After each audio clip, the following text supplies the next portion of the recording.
July 10th, 1944. 6:10 hours. A wheat farm near Hays, Kansas. The first thing that hits them is the light. Not the sharp, white glare of North Africa bouncing off sand and stone. This is different. This is a flat, endless sheet of gold, rolling all the way to the horizon. The wheat is ready. Every stalk shimmers in the early morning breeze, heads heavy, bending in unison like a vast, whispering congregation. The second thing that hits them is the dust. It's in everything. In your nose, your teeth, the seams of your shirt. It hangs in the air like a ghost of yesterday's work, lit from behind by a sun that's barely cleared the line of the earth. A battered U.S. Army 6x6 truck grinds to a stop on the packed dirt of the farmyard. Brakes squeal. Engine rattles. The canvas flap at the back heaves as men shift inside, boots scuffing. On the door, in chipped white paint, U.S. Army Service Forces. Below that, a smaller stencil PW labor detail. The tailgate bangs down. All right, rouse, rouse. The American guard at the back says, his German limited but enthusiastic, waving them out with an M1 slung low and casual. Everybody down. No gymnastics. They're already moving. 40 men in faded field gray, the once crisp cuts of Wehrmacht uniforms washed dull and threadbare. POW patches sewn over old insignia. Caps bleached by sun, boots repaired with American leather and German ingenuity. Hands rough, faces lean, eyes still sharp. Feldwebel Karl Voigt jumps down first, boots hitting the Kansas dirt with a familiar jolt. He steadies himself, squints against the glare, and pushes his spectacles up the bridge of his nose with one knuckle. He's Africa Corpse.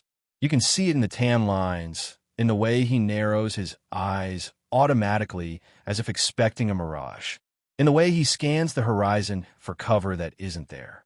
Behind him his men follow. Nah, Feldwebel. One of them mutters in German, a former Panzer crewman named Weber. This is the mighty American front? Wheat and cows. There's a rumble of laughter. Even the guard smirks, catching the tone, if not the words. Voigt's mouth curls. In Africa, we fought over fuel, he says, low enough that only the nearest hear. Here, they fight over bread. Maybe the war is easier when your stomach is full. He says it like a joke. It isn't. Form up, the American sergeant calls. Technical Sergeant Ray Collins, 35th Infantry Division, now temporarily reassigned as a babysitter. He's got a clipboard in one hand, a pistol on his hip, and a permanently unimpressed squint. 2 ranks. Let's make this pretty for Uncle Sam, he adds. The Germans shuffle into a rough formation. Years of barracks, drilling, snap them into place almost without thought. Behind Collins, a man steps out of a leaning, whitewashed farmhouse. For a second, Voigt thinks he's older than the building. He's wrong. Eli Turner is in his late 50s, but the Kansas sun has done what no birthday could. It's carved lines into his face, turned his skin to leather and his hair to straw. He walks with a slight stoop, like a man who's been bowing under invisible weight for a long time. He wears denim overalls over a sweat-darkened shirt, the cuffs of his sleeves rolled up to reveal corded forearms. His hat is shoved back on his head, showing pale lines where it usually sits. He wipes his hands on a rag, eyes never leaving the line of German prisoners. Well, he says to Collins, in a flat Midwestern drawl, those the supermen I've been reading about in the papers? There's no malice in it, just a kind of dry curiosity. Collins snorts. Yeah, he says, straight from Hitler's finest to your wheat field. You must be special, Eli. Turner grunts. If they work half as hard as they fought, he says, we might get this harvest in before Christmas. A ripple runs through the German line at the word Hitler. A few chins go up. A few eyes harden. Weber leans toward Voigt. Look at him. The Panzerman whispers in German, nodding toward Eli. He should be mending shoes in a village, not working a farm this size. They sent us to help this old man. Another soldier snickers. Perhaps they kept their real men at home, he says. Fat from white bread. More quiet laughter. It's not loud, but it carries. 10 boots on the far side of the yard crunch on gravel. A skinny American private named Henson is standing near the barn, arms full of tools, listening. He doesn't understand the German words. He understands tone. Something funny, Sarge, he calls to Collins. Collins chews his gum. Just International Comedy Hour, he says. Don't worry about it. He turns back to the POWs. All right, listen up, comrades, he says, switching to clumsy German. This is Mr. Turner. His farm. Chef, ja? No trouble. You work, you eat. You don't work. He pats his belly. You get thin. Like me. A few Germans smile, despite themselves. Turner steps closer. He's sizing them up the way he sizes up his wheat. Stem thickness, head weight, how much yield he can get. None of them look like they're going to break in half, he says. That's something. His gaze lands on Voigt. You, he says, pointing with his chin. You understand English? Voigt hesitates. Yes, he answers finally. Some. Good enough, Turner says. You tell your boys, this is my combine, that's my wheat, and if anyone breaks either one, I'm sending them back to the army without supper. He jerks his thumb over his shoulder. In the near field, the combine waits. It's an old International harvester, sun-faded red, patched with plates welded over stress cracks. The cutting bar stretches like a set of steel teeth.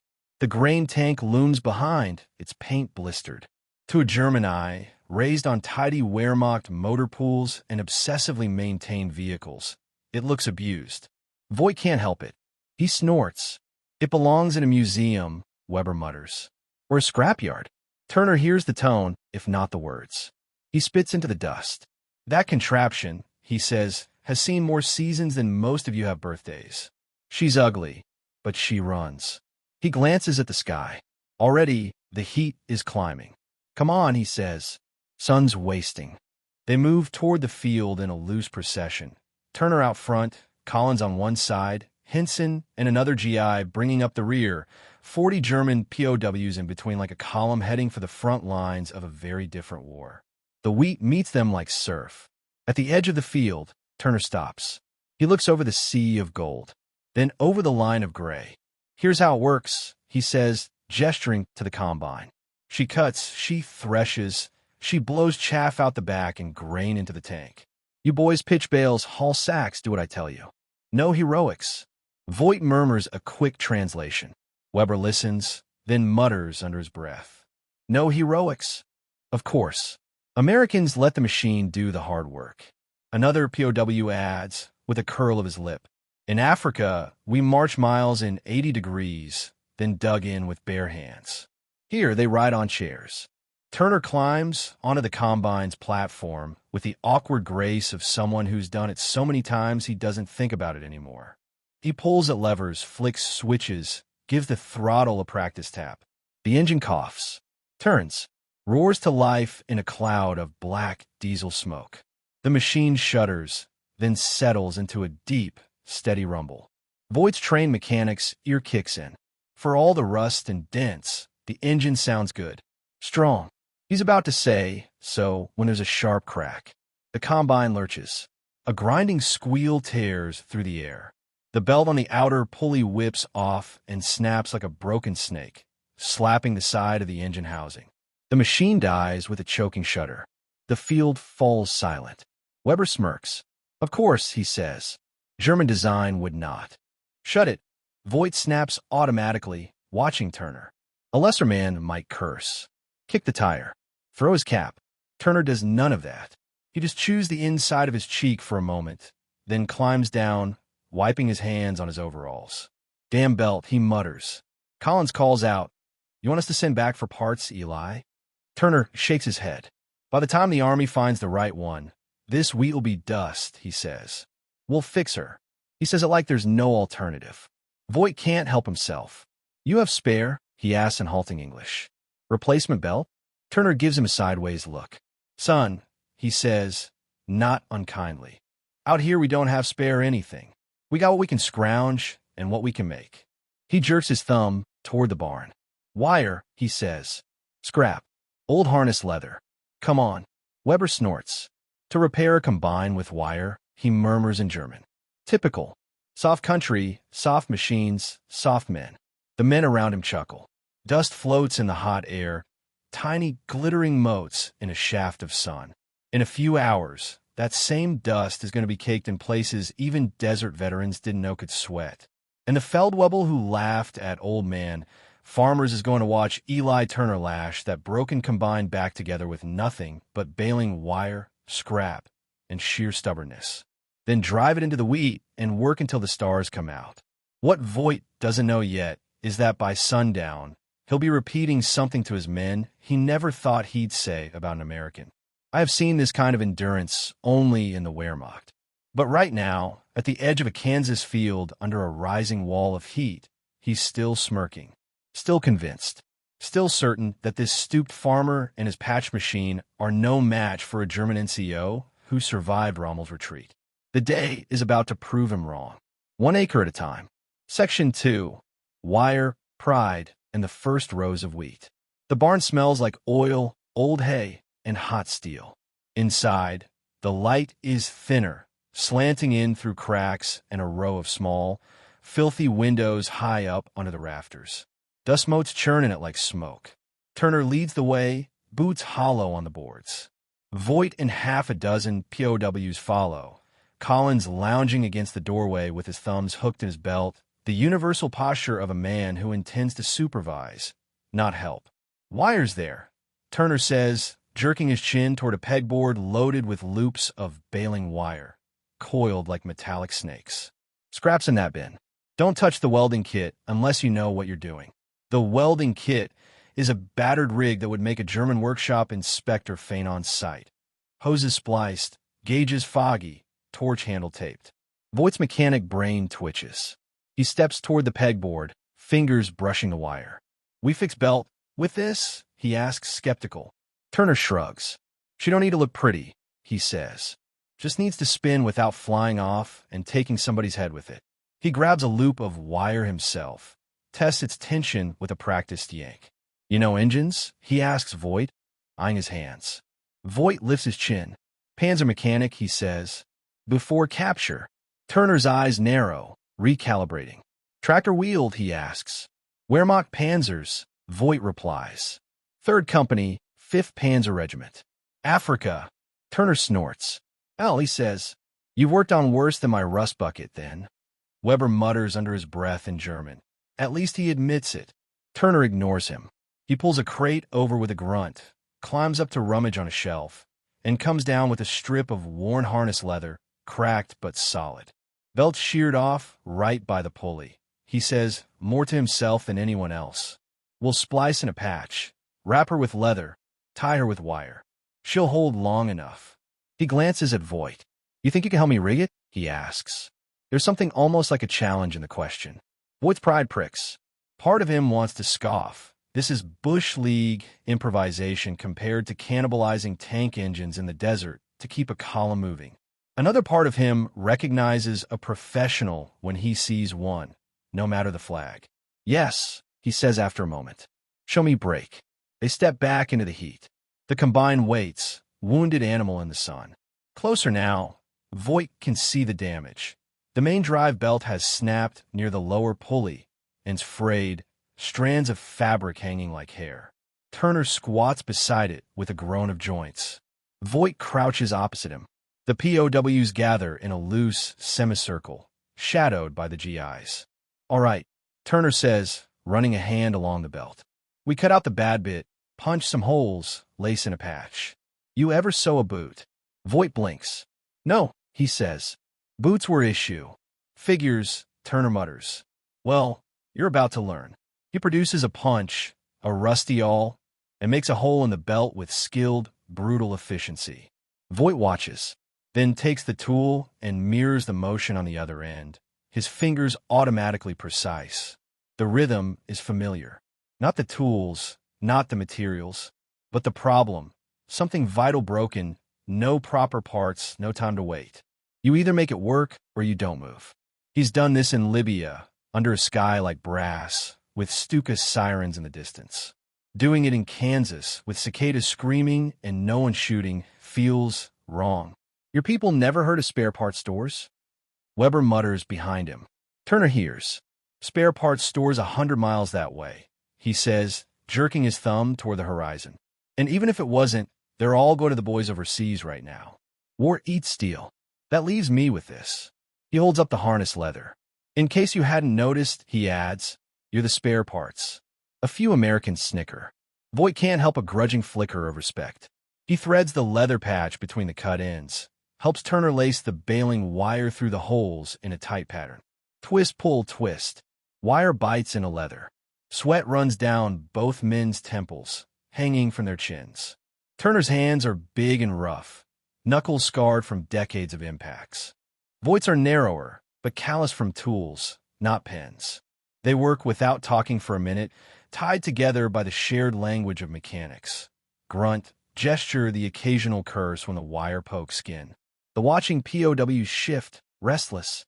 Look at Feldwebel, one says, helping the old man with farm toys. Maybe he misses his tanks, another replies. Collins leans on the fender, watching. Health of a picture, he mutters to Henson. Rommel's grease monkey and Kansas' grumpiest farmer saving my wheat contract. Henson grins. Wish we had a camera, he says. Turner gives the last twist of wire a savage yank, then sits back on his heels. He wipes his forehead with the back of his wrist, leaving a streak of grease. That'll hold, he says. Voight eyes the splice critically. The wire lacing isn't pretty, but it's tight. The leather patch is thick, punch true. It will not last forever, he says. But for one day, maybe two. Turner grunts. Today's all I'm asking, he says. Tomorrow, we'll call a blessing. They reseat the belt, manhandle it over the pulley. Turner climbs back onto the platform. He glances down at Voight. You tell your boys, he calls in slow, careful English. If this thing comes apart, they get clear. Fast. I don't want blood in my wheat. Voight translates. His men nod. Turner pulls the choke, sets the throttle. Come on, girl, he mutters to the combine, as if coaxing a stubborn mule. He hits the starter. The engine coughs. Coughs again. Then catches. The patched belt shivers, then begins to move, a black blur onto the housing. No whipping. No squeal. Just motion. Turner listens. His eyes narrow. He eases the throttle up. The belt runs true. He leans over the side, spits in the dirt, and looks at Voight with something like approval. Not bad, Fritz, he says. Not bad at all. Voight's mouth tightens at the nickname, but he can't deny the small glow in his chest. He has made something broken move again.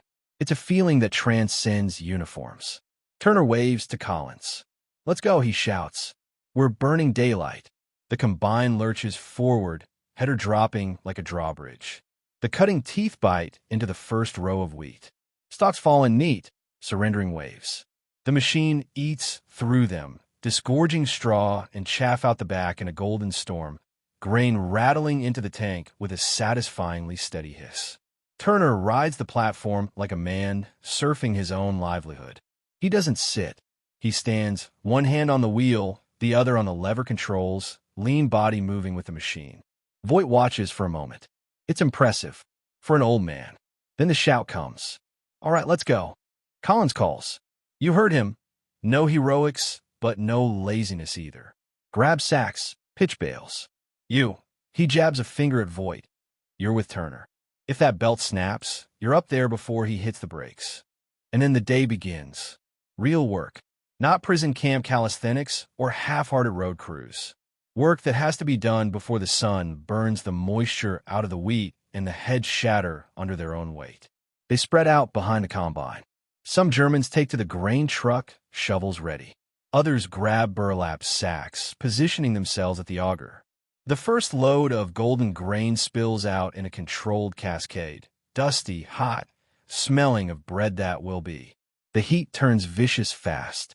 By 9 o'clock, the air feels like it's pressing down on their shoulders. The wind doesn't cool. It just moves the hot around. Sweat-soaked shirts. Dust sticks to skin, turning sweat into mud. Voight scrambles up and down the combine like a man half his age, checking the splice with the back of his hand every few passes, feeling for heat, listening for the first ominous whine. Turner drives, and drives, and drives. He doesn't talk much. When he does, it's to shout instructions about the next pass, the grade of the slope, the way the wheat is leaning. At one point, just before noon, the combine jolts over a hidden rock. The whole machine shudders. The patched belt jumps. Every man nearby flinches. Voight's hand slams onto the housing. The belt holds. Barely. He looks up at Turner, ready for a string of curses. The farmer just nods once. "See," he calls. "Told you she'd run." Then he pushes the throttle a notch higher. From the edge of the field, Weber wipes his brow with his sleeve, chest heaving. His hands are blistered under the calluses. He glances up at the platform, where Turner stands, back bent but unbroken, hat brim dripping sweat. "The old man does not stop," Weber mutters. "No, another POW pants." He does not. Voight hears them as he jumps down again to help shift a jam of straw. You can feel it in the tone. The smirk is gone. It's something closer to wary respect. Collins checks his watch, eyes narrowed against the sun. "Couple more passes. We break for lunch," he calls. Turner shakes his head. "Lunch is when this section's down," he yells back. "Clouds are thin today. We lose an hour. We lose a week's worth of wheat." Collins makes a face. "You heard the man," he tells the POWs. "Farmer outtranks us here." A few Germans exchange looks. Wehrmacht NCOs know something about pushing men past when they think they're done. They did not expect to find that same cold calculus in a man whose battlefront is a wheat field. By the time the sun is directly overhead, the first tank is full, the truck sagging under the weight of grain. The patched belt is smoking slightly. Voight's shoulders burn. Turner's shirt is a darker shade of blue entirely, plastered to him. He hasn't complained once. He hasn't sat once. "You good?" Collins shouts up to him, cupping his hands around his mouth. Turner spits in the dirt. "Ask me when the north field's down," he yells back. "Then we'll see." He checks the sky again, scanning for clouds like a veteran eyeing troop movements. Voight follows his gaze. This man reads weather the way he used to read orders. Different fronts. Same instincts. As they roll into the next swath of wheat, the belt gives a tiny, protesting squeal. Voight's heart jumps. He slaps the housing. Turner glances down. Their eyes meet. They both know that sound. "How long?" Turner calls over the engine. Voight squints, listens. "Enough," he shouts back. "But not forever." Turner grins, a quick flash of teeth. "Then we'd better make enough count," he says. You can almost feel the day tightening around them. The field ahead is still an ocean of gold. The splice is a single tenuous thread between success and disaster. And as the combine chews forward into the shimmering heat, Feldwebel Karl Voigt realizes something unsettling. For the first time since his capture, he's worried less about the guards with rifles, and more about a broken American machine, and the stubborn, stooped farmer who refuses to let either it or this harvest go down. Section 3, 16 hours in soft country. By 13:30, the heat has teeth. It bites the back of your neck, the tops of your ears, every patch of skin the sun can reach. The air above the wheat shimmers, turning the far end of the field into a wavering mirage. The truck has made its first run to the elevator in town and come back empty, smelling of hot grain and diesel. The men have not had a real break. "All right, 5 minutes." Collins finally calls out, more to keep his conscience quiet than because Turner asked. "Water. Shade if you can find any." Shade is in short supply. The only mercy is the narrow strip alongside the windbreak, a line of cottonwoods that rattle dry leaves in the faint breeze. The POWs stagger toward it, some sinking to their haunches, others simply collapsing onto the ground, backs against the cracked trunks. Weber drops down next to Voigt, chest heaving. His once precise hair is plastered to his skull. "If this is how they farm," he pants in German, "I am grateful they did not send their farmers to Africa. Rommel would have had competition." There's a breathless laugh from a corporal on Voigt's other side. "Careful," he says. "High command might have you shot for such defeatism." Voigt doesn't laugh. He's watching Turner. The farmer has stepped down from the combine, but he hasn't gone to the shade. He stands in the narrow strip of not quite sun, hat pushed back, sipping water from a chipped enamel cup like a man taking a brief pause rather than grabbing salvation. His chest rises and falls, but not in heaves. His hands are steady. Up close, he looks older. Lines around his eyes, deep groove from nose to mouth, stubble gray at the chin. But his posture is more stubborn than weary. Collins walks over, canteen swinging. You want to take an actual break, Eli? He calls.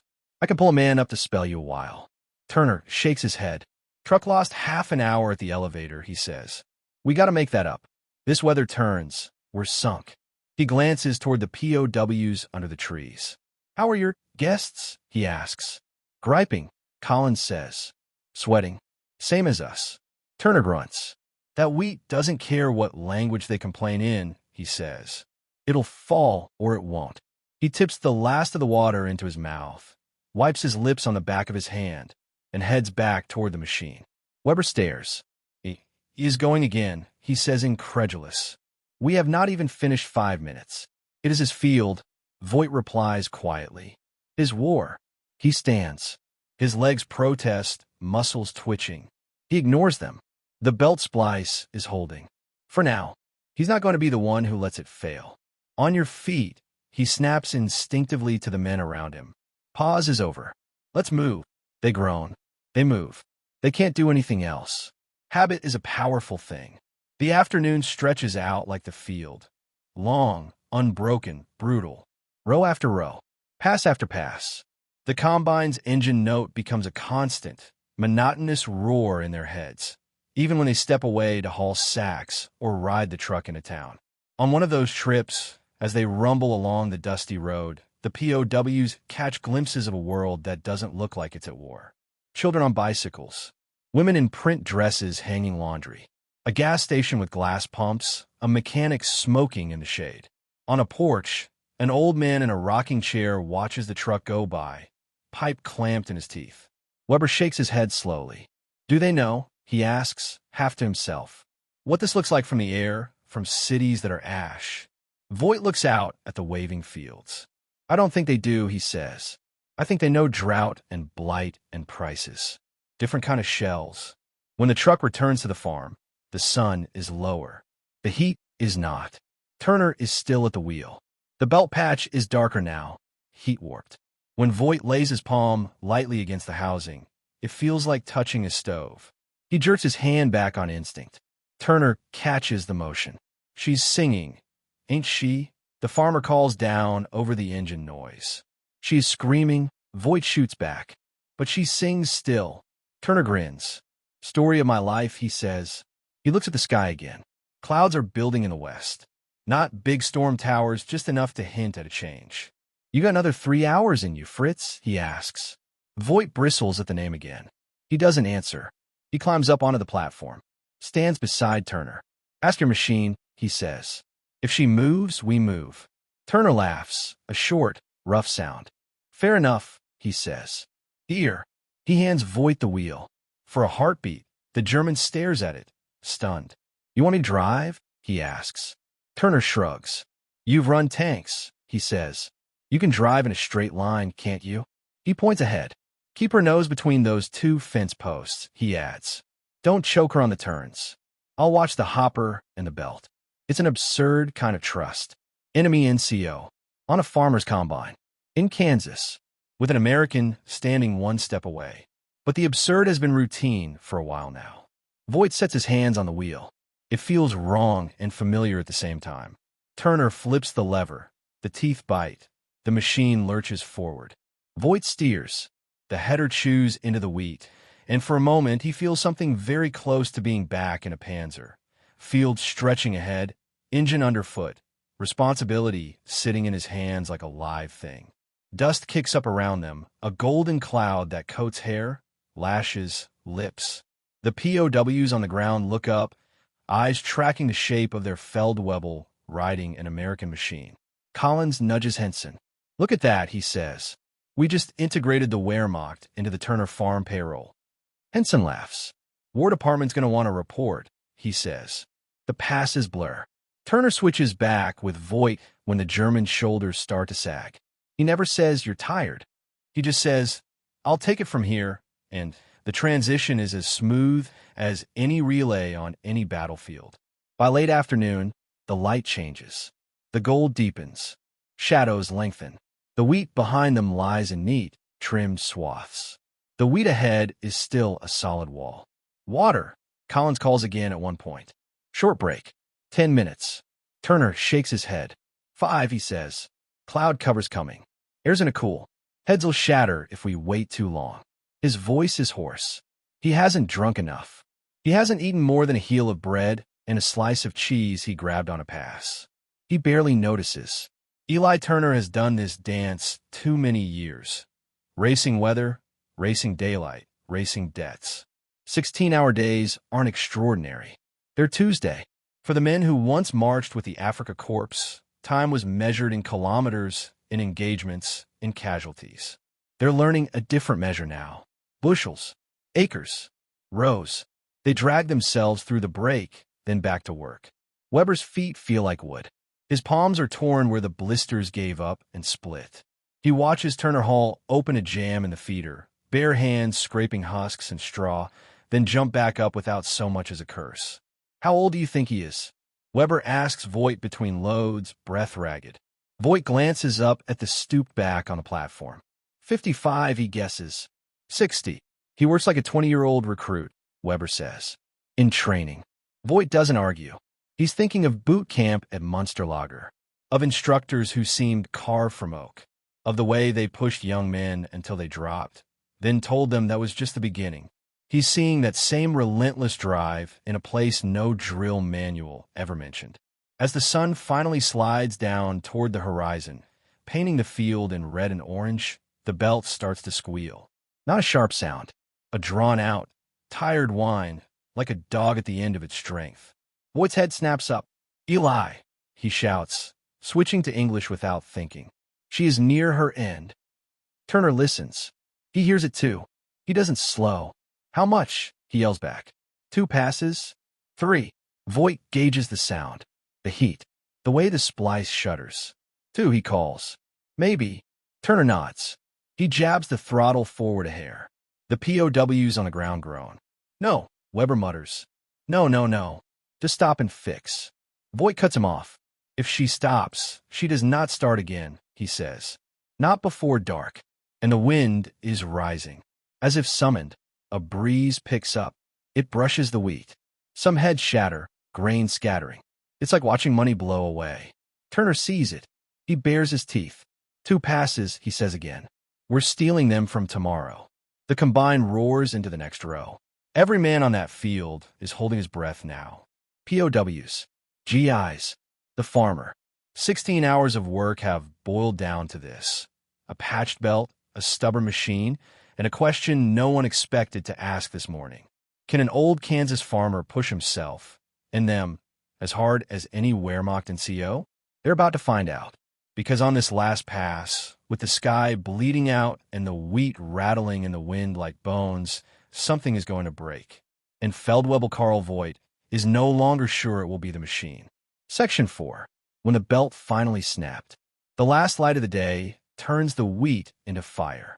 The sun hangs low, a flattened coin smearing the horizon, and long shadows stretch from every man, every machine, like dark fingers tugging them toward night. The patched belt sings its death song. It's subtle at first, just a higher note under the engine's rumble, a little warble at the edge of hearing. To a tired man, it might sound like nothing. Voigt isn't that tired. He feels it in his teeth. He climbs up onto the platform without waiting to be called, leaning over the housing, fingers hovering inches above the spinning blur, feeling the heat radiating off it. His skin prickles. She is nearly finished. He shouts to Turner over the roar. Turner doesn't look at him. He's watching the header, the line where teeth meet stalks. Field's nearly finished, he yells back. So we're even. Ahead of them, only 2 long runs of standing wheat remain, thin, ragged strips compared to the sea they rolled into this morning. Around the field, POWs stagger in their positions, at the truck at the sacks, near the windbreak, all crusted in a layer of dust and sweat so thick they look like they've been carved from the earth itself. On the boundary, Collins checks his watch, then the sky. You sure about pushing her? He calls, cupping his hands. Turner spits over the side. Been sure since sunrise, he answers. Don't quit on me now, Ray. There's no bravado in it. Just fact. The combine grinds down the second-to-last pass. The patched belt shudders. The splice creaks. The smell of hot rubber, hot leather, hot metal blends with the smell of hot wheat. The POWs at the rear brace themselves as they walk behind the churning machine, ready to jump clear if the belt whips free and lashes out. You can almost taste the tension in the air, dust on your tongue, fear in your throat, the weird mix of dread and hope that comes when you're so close to being done you can see the finish. They reach the end of the row. Turner swings the combine around, header lifting briefly before dropping with a hiss. For the first time all day, he feels his hands tremble slightly on the controls. He tightens his grip. He won't let the machine see him waver. Last pass. Collins yells, voice hoarse. You hear that? Last damn pass. A cheer goes up from the Americans. From the POWs, there's more of a ragged, relieved groan. Weber slumps against his pitchfork, then forces himself upright again. Last pass, he mutters. We survived this. I will never mock a Kansas farmer again. The combine charges into the final strip. Teeth bite. Stalks fall. The patched belt screams. Voight leans down, shouting something Turner can't hear, but it doesn't matter now. The farmer can feel it through his boots. 2/3 of the way down the row, the sound changes. Everyone hears it. A rising whine, a hiccup in the engine's rhythm, a tiny traitorous stutter. Here she goes, Turner growls. The belt lets go in a single, violent moment. There's a bang like a gunshot, a blur of motion, and the spliced section flies apart. The belt whips free, slapping the inside of the housing with a terrible, meaty crack. Turner kills the throttle on pure reflex. Down! Voight roars, already shoving himself backward, pulling Turner with him as the machine shudders and shivers to a halt, the cutting teeth spinning down with a metallic whine. Men dive out of the path of any potential shrapnel. Dust billows. Then, silence. The engine coughs twice. Dies. For a heartbeat. Everyone is frozen in the dusty half-light. Then Collins laughs. One sharp, disbelieving bark. You crazy son of a gun, he calls toward the platform. You timed that on purpose, didn't you? Turner sits down hard on the step, legs suddenly not trusting themselves, hat slipping forward. He pushes it back with a shaking hand and glares at the ruined belt. Of course I did, he pants. You think I don't know my own machine? He's lying. A little, but the lie feels earned. Voight swings down from the platform, boots hitting the dirt with a thud that rattles up his spine. He walks around the machine, inspecting the damage. The leather patch is shredded. The wire lacing is broken in 3 places, ends frayed and blackened. He lays a hand flat on the housing. It's still hot as a stove. His own heart is pounding, sweat running into his eyes. He wipes his face with a filthy sleeve. Turner stumps around to join him. Their shoulders aren't quite touching, but they're close. Well, Turner asks, can you fix her again before dawn? Voight lets out a long breath through his nose. No, he says, not like this. She has done her duty. He nods toward the field. The last strip of wheat is gone. Only stubble remains, short golden bristles catching the orange light. Scattered here and there, a few uncut heads wobble in the breeze. Missed by the teeth, but not enough to matter. Turner follows his gaze. The set of his shoulders shifts. Some of the iron comes out. Yeah, he says quietly. Yeah, she has. He looks older suddenly. All at once. The adrenaline drains out of him, leaving fatigue in its place, as solid and heavy as the combine's steel. Behind them, POWs are dropping where they stand, onto sacks, onto the ground, against the wheels of the truck. Some laugh weakly. Some simply lie back, staring up at the darkening sky, chests rising and falling like bellows on the last few strokes. Weber stumbles over, legs rubber. He squints up at the platform where Turner had stood all day, then at the farmer himself. He starts in halting English, then stops. He falls back into German and lets the word come from somewhere honest. Unfassbar, he says. Unbelievable. Turner raises an eyebrow. What did he say? He asks Voight. He says, unbelievable, Voight translates. Turner snorts. Believe it, he says. I got another field over that rise. The POWs groan in unison. He chuckles. I'm kidding, he adds. Mostly. Collins ambles over, face streaked with dust that's turned to mud where sweat carved paths. He claps Turner on the shoulder. 16 hours, he says. You trying to impress the German army? or something? Turner shrugs. Crops don't care who's watching, he says. They only care if they're in the bin or on the ground. He looks at Voigt. The Feldwebel stands straight, more from habit than energy. His back aches. His hands are raw. He hasn't felt this thoroughly used up since the worst days of the retreat at El Alamein. You done this kind of day before, Fritz? Turner asks. Voigt's mouth quirks at the name again, but he lets it pass. In Africa, he says slowly, we marched 30 kilometers, then dug in with entrenching tools until dawn. I thought that was the hardest day of my life. He pauses, looks at the field, at his hands, at the farmer. I was mistaken, he finishes. The words hang in the warm evening air. A few nearby POWs turn their heads, surprised. For all the months they've watched him, they've rarely heard Voigt admit weakness or concede anything to the enemy. Turner scratches his chin. Well, he says, I've never had anyone compare my wheat harvest to a desert war before. I'll take it. He offers his hand. It's an absurd gesture. American farmer. German NCO. Grease, dust, and sweat ground into every pore. Voigt hesitates. POWs don't shake hands with captors. It's not a rule written anywhere. It's just understood. On another continent, someone might report such a thing. Here, on this Kansas farm, the only witnesses are exhausted men and a combine that finally, mercifully, shut up. Voigt reaches out, grips Turner's hand. The farmer's grip is like a vice, even after 16 hours, crushing, real, no ceremony. We made her run, Turner says. We did, Voigt agrees. He doesn't say together. He doesn't have to. Collins looks between them, something like a smile tugging at one corner of his mouth. If I could see you two now, he says, he'd probably slap a war bond poster right on that handshake.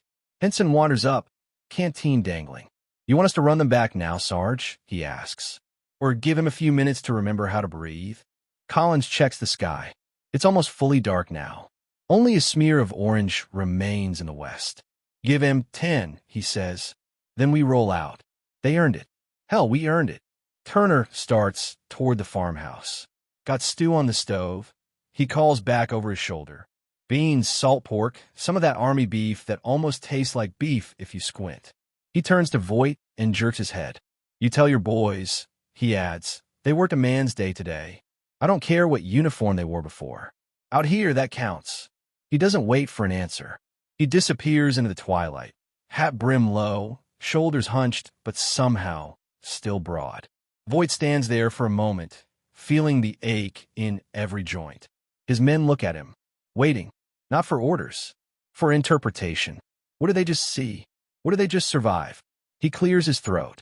In Africa, he says in German, voice rough, we used to say only the Wehrmacht could endure such days. That only our soldiers knew true hardship. He looks back at the field, the neat stubble, the full grain truck, the combine sitting like a tired beast. He looks toward the farmhouse, where the light in the kitchen window flickers. He hears Turner's boots on wooden floorboards, moving from stove to table to sink like a man who's been doing this dance forever. I do not say that anymore, he finishes. Weber's eyes widen. Are you saying these civilians are like us? He asks, incredulous. Voigt shakes his head. No, he says. They are not like us. He glances once more toward the house. They're like themselves, he says. And that is enough. The men are too tired to fully unpack that. But they hear the respect in his tone. They file back toward the truck when Collins whistles, bodies protesting, minds whirring with new, uncomfortable comparisons. As they climb onto the tailgate, the sky finally lets go of the last light. Stars blink on, sharp and cold above the warm, dusty world. The truck engine coughs, then rumbles. As they pull away, the field recedes behind them. A dark patch of worked land, a shadowed combine, the faint shape of an old farmer moving in the farmhouse window. The belt lies silent. It did its job. So did they. And for the first time since his capture, Feldwebel Karl Voigt is not thinking about the Wehrmacht's glory or defeat, or about Rommel or Hitler or the desert. He's thinking about a Kansas farmer who worked a 16-hour day without a single complaint and kept pace with the hardest march he'd ever done. The laughter about soft Americans has gone quiet. In its place, something heavier has settled. Respect, and the unnerving realization that the enemy's strength doesn't always wear a uniform. Sometimes it wears denim, and a battered hat, and hands that smell of wheat. Section 5. The day that wouldn't leave them. The barracks lights in Camp Concordia flicker once, then settle into a humming yellow haze. Rows of steel bunks, thin mattresses, blankets turned down. The air smells of sweat, disinfectant, and the peculiar, sour-sweet scent of men who stopped pretending this was temporary a long time ago. It's after lights out, but nobody's really asleep. Not yet. The day is still in their bones. Feldwebel Karl Voigt lies on his back, hands folded over his chest, staring at the wooden slats above him. Someone in the next bunk over-snores softly. Another man shifts, a quiet hiss of pain as abused muscles complain. In his palms, under the blanket, Voigt can still feel the wheel of the combine.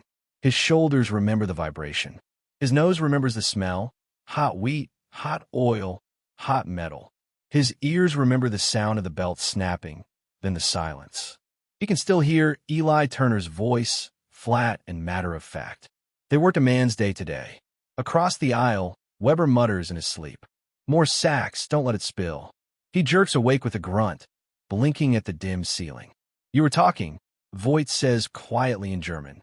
Weber scrubs his hands over his face. In my dreams, he asks. In your nightmares, Voigt answers. Weber huffs a tired half-laugh. My nightmares used to be artillery, he says. Now it is wheat. He rolls on his side to face Voigt. After a moment hesitating, he asks the question he's been chewing on since the truck left the farm. Feldwebel, earlier, you said you had only seen such endurance in the Wehrmacht. Did you mean it? Voigt is silent for a long beat. In the bunk above them, a man shifts. Farther down, someone coughs. Yes, Voigt says finally. I meant it. Weber frowns. But he is old, he says. No medical checks, no inspections, no NCO, screaming in his ear. Why does he work like that? Voigt thinks of Turner's face when the belt snapped. Not anger, not panic, just a calculation.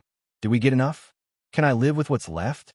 In the army, Voigt says slowly, we are driven by orders, by fear, by pride, by each other. Out there, he nods in the vague direction of the Kansas field. He is driven by weather, by debt, by his father's land, by his children's plates. He pauses. He has his own front, he says. We were fools to assume ours was the only one that mattered. Weber is quiet. So the Americans are not soft, he says at last. Voigt exhales through his nose. No, he says, they're not soft. Not where it counts. He doesn't add, we were wrong. He doesn't have to. The bunkhouse hears it anyway, in the space between words. From the far end of the barracks, a voice pipes up in the dark. Non-committal, trying to lighten what just landed. Well, someone says if all their farmers work like that, it is perhaps good they build tanks and not just more fields. A few chuckles ripple. They die quickly, because everyone here knows what the truth tastes like now. Dust and sweat and 16 hours of sun. Autumn, 1947. Somewhere near Kassel, Germany. The German autumn is a different kind of gold. Not the endless, shimmering oceans of Kansas wheat. This is patchwork fields, smaller, framed by hedgerows and bombed-out farmhouses, scars from a war that walked right across the land and stayed. Karl Voigt stands at the edge of a field, boots damp from dew, watching his younger brother wrestle with a temperamental plow. The tractor is a wheezing pre-war model, patched with black market parts and hope. It coughs, stalls. His brother curses, kicks the tire, pushes his cap back. Damn thing, he mutters. She only runs on Thursdays. You should talk to her nicer, Karl says calmly. Machines have feelings. Didn't you know? His brother snorts. You were always the mechanic, he says. You fix tanks, you fix American toys, now you fix this. I push. That is our division of labor. Karl smiles faintly. American toys. His fingers twitch, remembering baling wire and harness leather. He hops down into the furrow, wipes his hands on his trousers, and ducks under the hood. Carburetor's choked, he says. You flood her, she sulks. You talk like you're courting a woman, his brother grumbles. Karl doesn't answer. He pulls a bit of wire from his pocket, habit now, and pokes at a blockage, clears it. There, he says. Try again. The engine coughs, then catches. His brother whoops. You see, he says. The Feldwebel still commands machines. Carl closes the hood. He straightens slowly. His back still aches, sometimes when the weather changes, phantom pain from Kansas heat. He watches the tractor rumble away, carving new lines in the earth. His mother comes up beside him, shawl wrapped tight. You are quiet, Carl, she says in German. Since you came back, you are always quiet. He shrugs. Perhaps I have less to shout about, he says. She studies his face. Where took that from you? She asks. He thinks. Where took many things. Faith, friends, illusions. Kansas took something more specific. The ability to dismiss an entire people with one word. Partly, he says. Partly, America. His mother makes a face. The chocolate, she asks, lips twitching. I hear they have very good chocolate. Carl laughs, a real laugh. We had something better, he says. Hamburgers. She wrinkles her nose.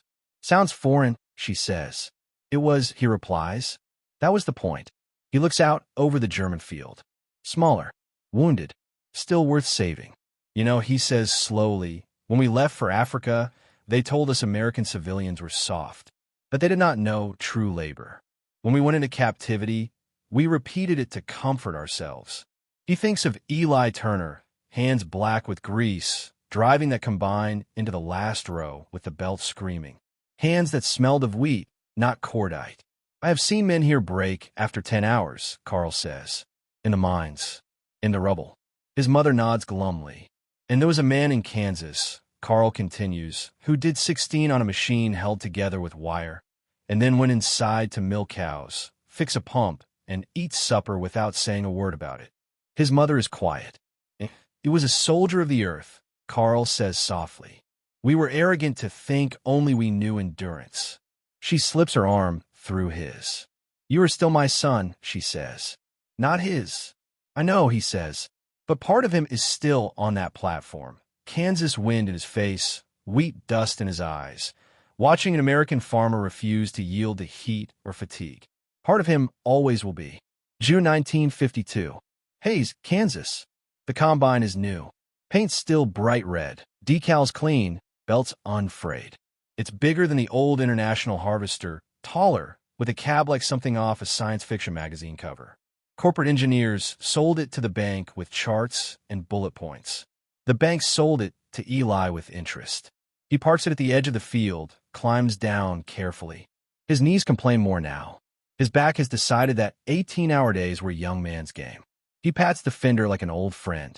Well, girl, he says to the machine, let's see if you're as tough as your grandma. His son, Tom, swings down from the trailer, wiping grease off his hands. You talking to the equipment again, Dad? He asks. Eli snorts. At least it listens, he says. Tom grins. He's in his 20s, hair dark, shoulders wide, eyes that haven't yet seen crop failure or foreclosure close up. He glances at the new machine, then back at the farmhouse, where his wife stands on the porch with a coffee mug, watching. Guess we won't be needing German POWs this year, he jokes. Eli's face shifts. The joke lands in a place Tom can't see. There was this one Feldwebel, Eli says after a moment, almost himself. Tank mechanic. Knew his way around steel. Helped me nurse the old girl that last summer she ran. Tom raises an eyebrow. You never talk about them much, he says. Eli shrugs. Not much to say, he replies. They worked. We worked harder. That was the deal. He squints at the horizon. The wheat is ready. It always is, it seems. Funny thing, though, Eli adds. For all their talk about being the toughest sons of bitches this side of Berlin, it was the old man in overalls who finished that field. Tom smirks. He says, You're not old. Eli gives him a look. I was older than they wanted to admit, he says. But I'll tell you this. One of those Germans told me he'd never seen that kind of day outside the Wehrmacht. He spits in the dust. I reckon that's as close to a compliment as I'm going to get, he says. Tom studies him. What did you say back, he asks. Eli thinks. He'd said something about crops, not caring what uniform you wore. about wheat being the only flag that mattered out here. He shrugs. I said we made her run, he answers simply. That combined, me and him, that was enough. He looks at his son. Don't let anyone tell you this is soft work, he says, jabbing a finger at the field. We don't carry rifles, but we carry everything else. Tom nods. He'll remember that. Years from now, when someone in a city calls flyover country lazy, he'll hear the echo of dust and engines in his father's voice. He climbs back up into the new cab, hands finding unfamiliar controls, muscles warming to familiar effort. Eli stays on the ground, watching. The engine roars to life, cleaner and smoother than the old girls ever did. The header lowers. The first swath falls. Different machine. Same war. Against drought. Against time. Against the unspoken, constant threat of not enough. He adjusts his hat, feels the Kansas sun on his neck.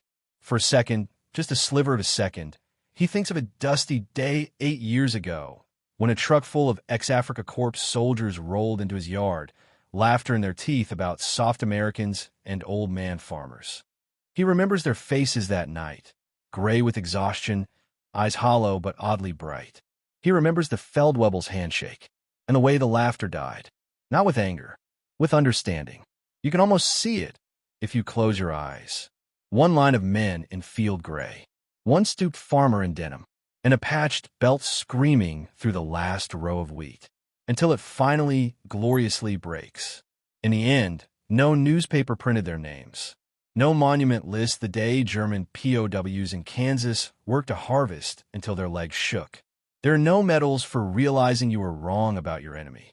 But for the men who were there, American, German, farmer, guard, that day left a mark deeper than any scar. It was the day soft Americans stopped being a comfortable joke. The day a stooped man named Eli Turner, with a combine held together by wire and willpower, showed veteran Africa Corps NCOs a kind of endurance they recognized instantly. The quiet, stubborn refusal to quit. They'd seen it in Wehrmacht columns, pushing past exhaustion. They saw it again in Kansas wheat. And somewhere in the years that followed, in bombed-out German towns, in rebuilt American diners, in fields on both sides of the ocean, that realization kept resurfacing. Strength doesn't always march in step. Sometimes it limps. Sometimes it rides a patched machine into a burning field. Sometimes it wears a battered hat and goes 16 hours under .30 caliber heat, without a single complaint. And the Feldwebel who once laughed at old man farmers would carry that image with him, long after the flags came down and the uniforms changed. Because once you've seen your enemy's endurance up close, once you've stood beside him in the same dust, under the same sun, fighting a different kind of battle, it's a lot harder to believe in soft anything, especially in Kansas. Yendi,